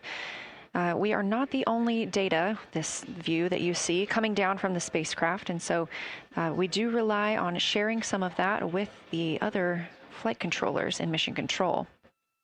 This helps the team monitor all systems aboard the spacecraft and ensure the safety of our astronauts.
We are standing by for a situation report from the crew aboard the spacecraft. They've been imaging the whole moon. There is now a new crew at the window. That would be Victor Glover and Christina Cook. And so being it's their first time since they have moved up to the window positions, they have a chance to orient themselves and describe and take pictures of any color or albedo variations across the surface. Reminder, albedo is the brightness or reflectiveness. Integrity science for a science sit rep when you're ready.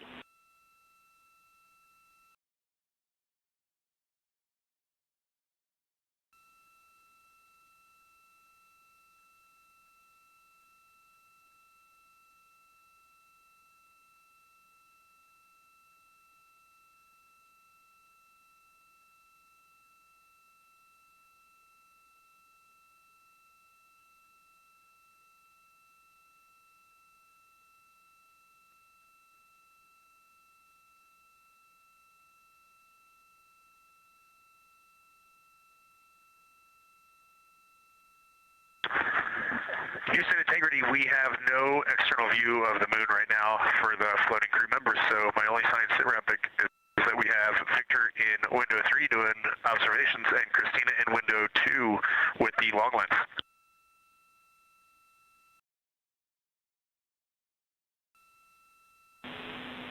Integrity, we copy. Are the shrouds still on windows 1 and 4? And if so, would you consider trying to get a view through one of those windows?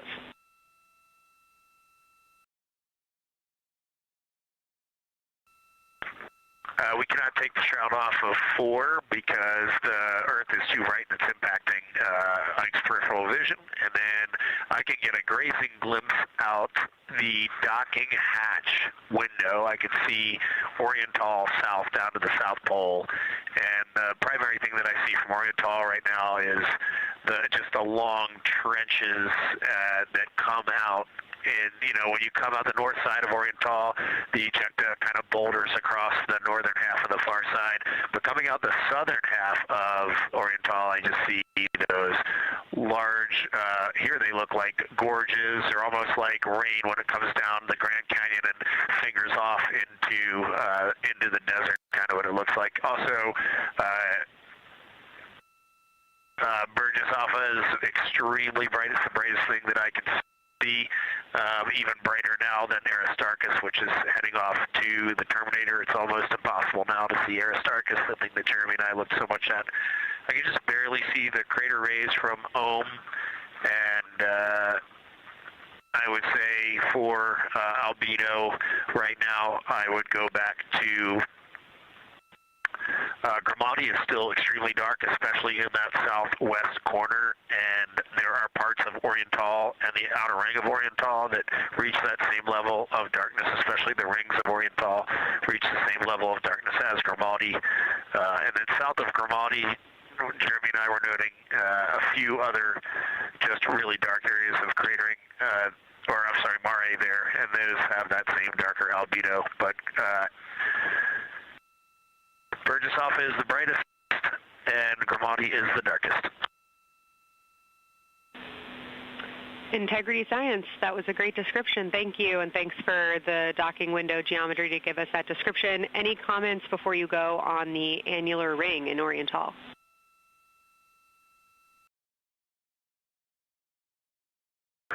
The annular ring, which I think everybody kind of describes as like a pair of lips or a kiss on the far side of the moon from here, is very circular in nature. The northern part of it is wider, darker. The southern part is much lighter.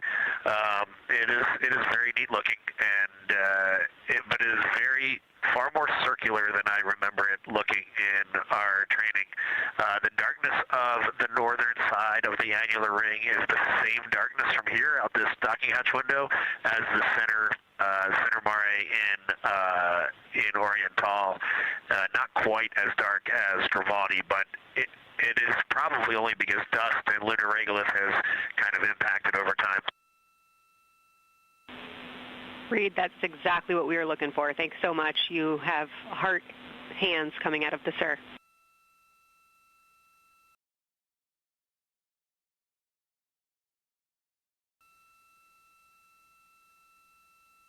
Say that again, Kelsey. Just saying that the sir was really excited about that. That annular ring was something we were really eager to hear about, so thanks.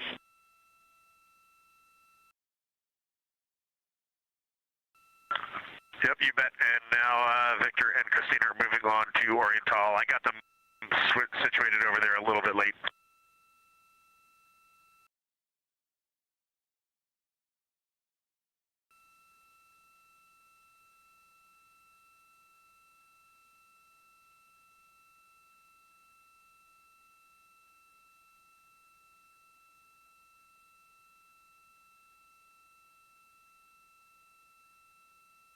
That was NASA astronaut Reed Wiseman, now providing a science sit rep as he is away from the windows most of the time. He is working as the support person along with Jeremy Hansen in the spacecraft, as Victor Glover and Christina Cook are now at windows 2 and 3, able to photograph the moon.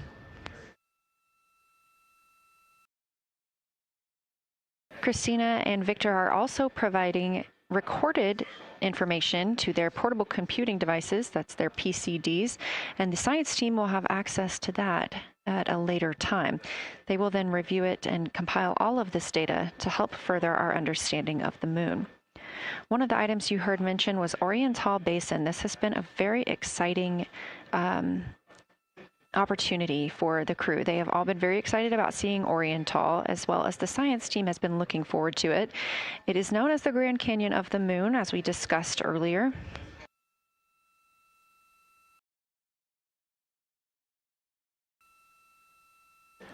From the pictures, the science team is hoping that the crew will take centered images of the entire basin and surrounding craters in a single frame, but also use those 80 to 400 millimeter zoom lenses to create a mosaic entire basin.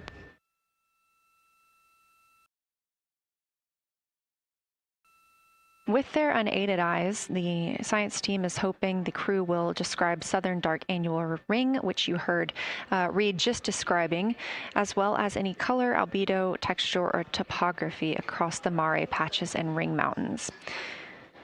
Science team reports that the observations will be used to study the geologic evolution of the youngest lunar basin and to inform formation hypotheses for the annular ring.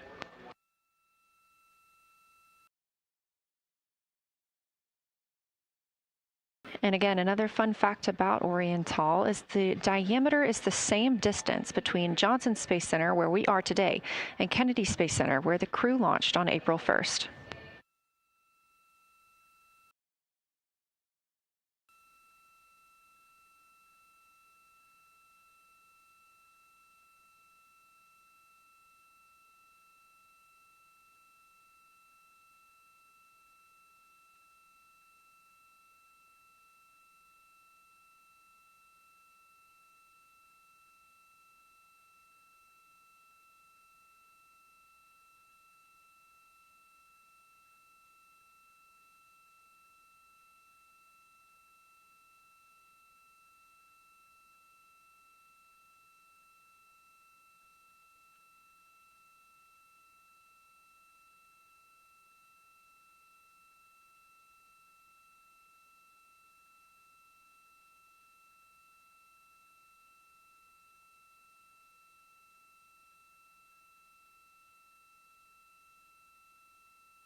This live view from the Orion spacecraft on the Artemis 2 mission, now 7,373 miles away from the moon, 251,130 miles from Earth.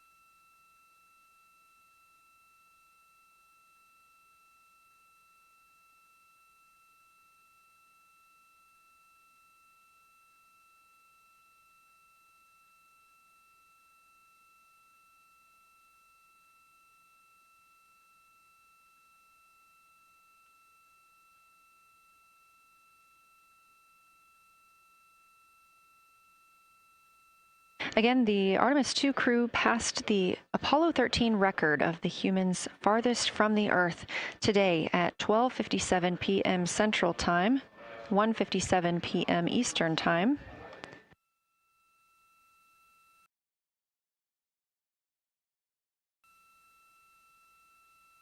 That distance set by Apollo 13 was 248,655 statute miles. We have clearly passed that, and we expect to pass that by about 4,105 miles. That will be when the spacecraft reaches its farthest distance from the Earth. It could be around 252,760 miles, but again, these are approximations and our targets, and we will make sure to report back the final numbers once we have them.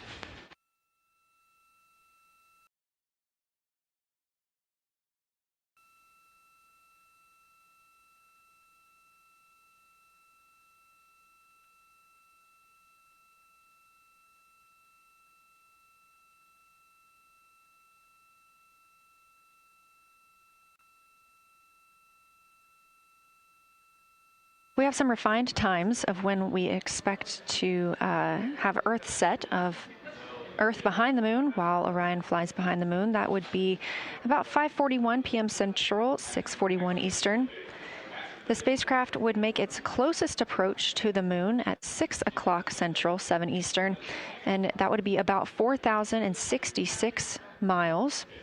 And then at 6:02 p.m. Central, and the spacecraft will reach its farthest distance from the Earth. We anticipate that'll be about 252,755 miles, which would be 4,111 miles farther than Apollo 13.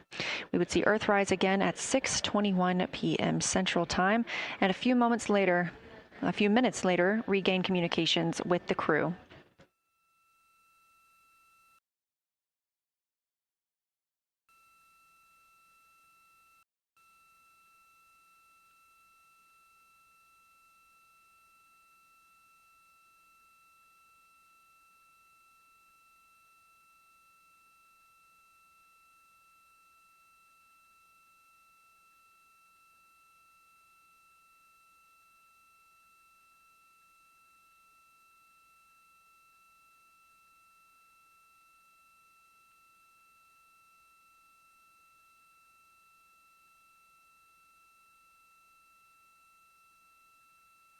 Currently aboard Orion, Victor Glover and Christina Cook are the two team members conducting lunar flyby observations, meaning they are using the Nikon cameras to photograph the moon, and their PCD, or the portable computing device, to conduct annotations.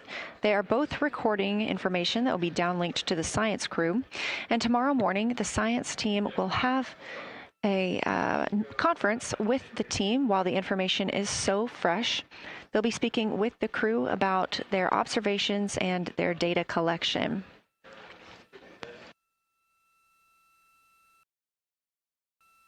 Otherwise, most of tomorrow, flight day 7, is considered an off day.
We are on flight day 6 of the Artemis 2 mission, the first time in more than 50 years that humans will observe the moon directly, providing a critical opportunity to practice how lunar science will be conducted during future Artemis missions.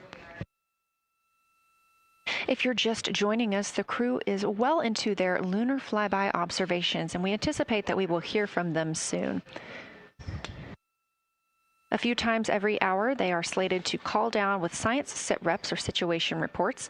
We most recently had one from Commander Reed Wiseman. He and Jeremy Hansen, mission specialist, were first at the windows today to photograph and make annotations of what they were seeing. Therefore, we heard more from Victor Glover and Christina Cook earlier in the day during those first blocks. But now that Reed Wiseman and Jeremy Hansen are on the support side, they are the ones calling down what they are seeing from windows 1 and 4. Earlier, we heard that the Earth is so bright in window 4, they have had to temporarily cover it with a t-shirt.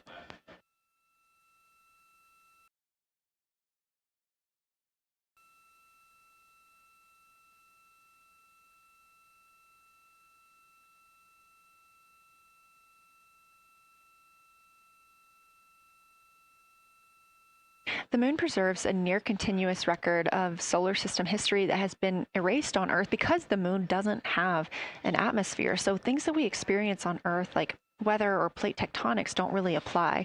So the lunar surface retains evidence of ancient impacts, volcanism, and solar activity that scientists can study today. And studying the moon helps scientists understand how planets formed and evolved, how the moon influenced our own planet Earth's history, and how the sun shaped conditions across the inner solar system. The moon also serves as a unique platform for studying the broader universe. Artemis science is designed around questions best answered by humans, working alongside robotic systems, combining decades of robotic lunar data with real-time judgment, context, and adaptability that only humans can provide. This mission, Artemis 2, is serving as a proving ground for lunar science operations, which allows NASA to test how science is planned, executed, and supported during a crewed deep space mission ahead of our future Artemis flights.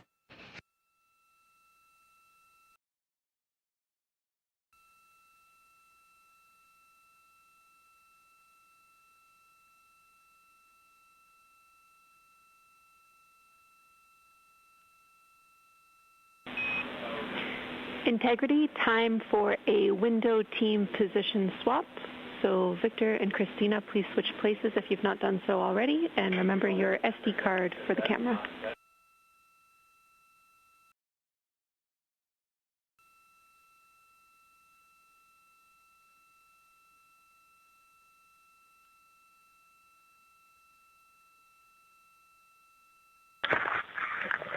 We're in the swap right now. They're wrapping up their last comments, and they'll switch over and change cards from the long lens. Copy.